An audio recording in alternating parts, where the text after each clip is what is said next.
Hi, my name's Paul Weimer. This is my 2014 Pan Am Spider RT Limited I bought new back in 2014. It has 107,000 miles on it now. And I just recently purchased the Elka suspension stage 2 shocks for it, front and rear. I installed the fronts yesterday with the assistance of the information provided on Elka's site. Their install shows an F3 of 2015 F3, so the similarities between the front shock assembly and the whole construction and this 2014 is very, very similar. But there's no video, there's no specific installation assistance offered by Elka regarding the rear shock. So I'm going to try to record and show my experience of disassembling and installing a rear shock on this 2014. The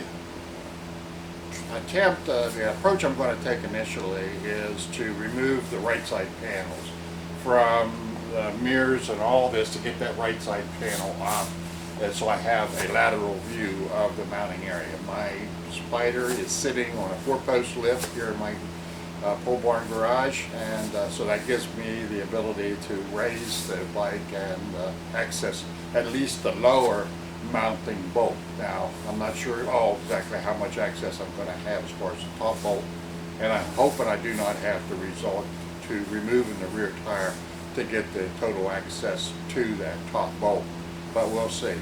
I'm going to go ahead and remove all the panels, and we'll come pick this back up once we have that view to show.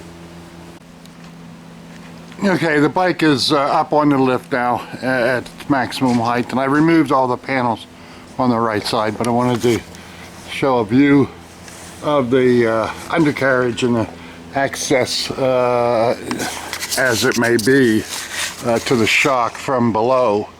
Can't remember.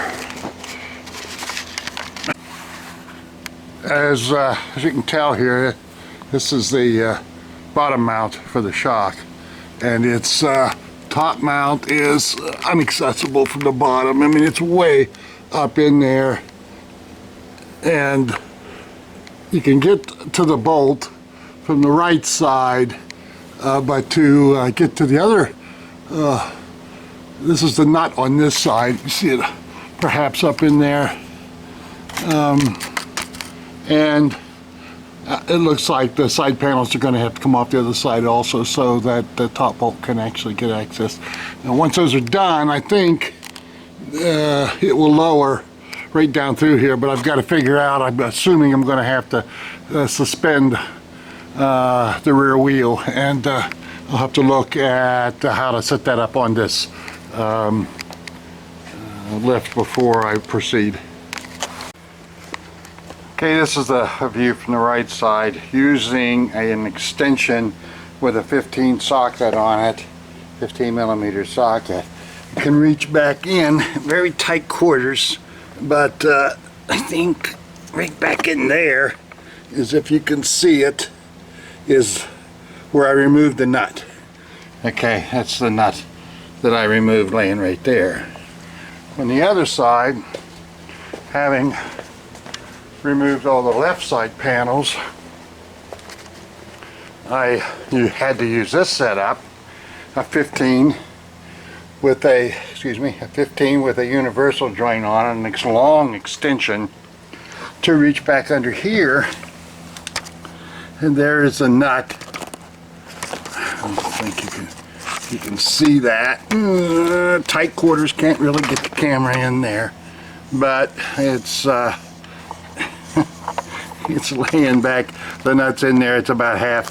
It's almost all the way out. I did release the air out of the Schrader valve, make sure there's no air in the airbag. So now I'm going to raise the bike up, put a floor jack under it so that I can drop the rear part of the bike down a little bit so I can get that top bolt the rest of the way out, and then I'll remove the bottom bolt. Well, I have the shock out. Sorry, working by myself precludes me the ability to show every step, but you know, here's where the lower mount bolt went through. Way up in there is where the top mount. There's two tangs you see right here and here. That's where the top fits up in there.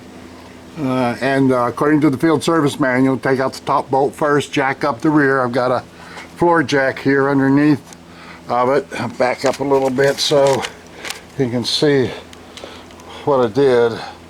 So that's there, and after I had the top bolt out, I then went ahead and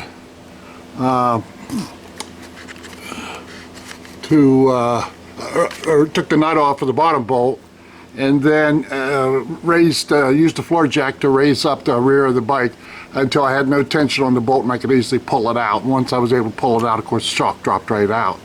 So now that it's out, I'll show you over here on the bench real quick. Here's the old shock, and here is the replacement, the Elka Stage 2 that I'll be putting in. It does come with these spacers here on the bottom. I thought I was going to have to reuse these. I took it out and I cleaned up this, but when I took this one out of the packaging, I realized this comes with it. It's got a zip tie to secure the two tabs and the through bolt here.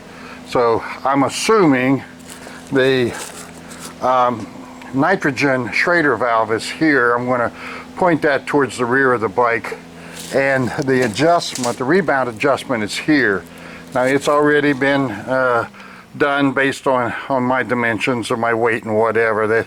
This has already been done. It's been set at minus 20. So that would be 20 clicks from being totally counterclockwise to you stop and then count 20 clicks. That's how they set that. So now it's a process of getting it back in. If you don't have a list and don't have a floor jack like this, struggling to get this rear shock in might indeed be quite a challenge. You know, like I say, this bike has a lot of miles on it, but it's in great shape.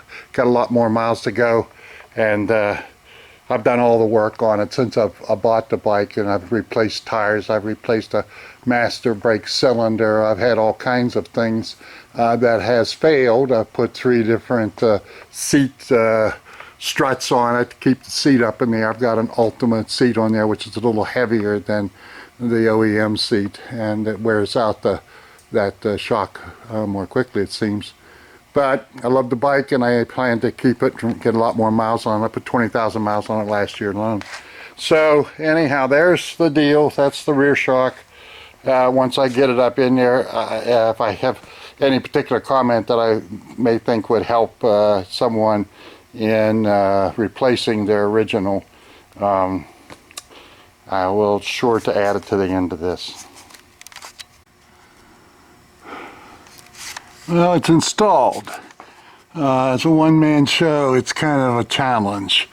The sequence was to put the bottom bolt through it, had the floor jack still under the bike, put the bottom bolt through it and just put a nut on it, don't tighten it, and then play with the height of the body of the Spider by the floor jack, raising it and lowering it until the top bolt's opening lined up with its mount point.